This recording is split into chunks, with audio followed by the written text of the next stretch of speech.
বিবাদী পক্ষের আইনজীবীর জোরালো যুক্তি প্রমাণ এবং ডাক্তার রায়হানের জবানবন্দি ও সংশ্লিষ্ট কাগজপত্রে প্রমাণিত হয়েছে যে জনাব গফুরউদ্দিন সন্ত্রাসী মামলায় সম্পূর্ণ নির্দোষ।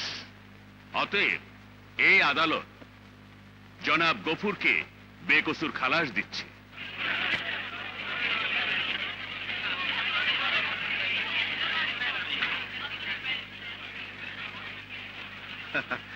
ওয়েলকাম গফুর সাহেব।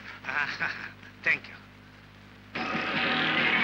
ওই ইন্সপেক্টর, তুই তো উকিলের লেহান জেরা জোরা কম করলি না, কি করবার পারলি?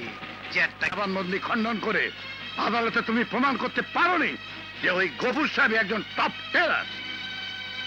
আইনের মার প্যাচে আজ হয়তো সে মামলা থেকে অব্যাহতি পেয়েছে, কিন্তু স্যার একদিন আমি প্রমাণ করবই ওই গফুরউদ্দিন নামের কসাইলাল বাংলাদেশের একজন টপ টেরর। আচ্ছা,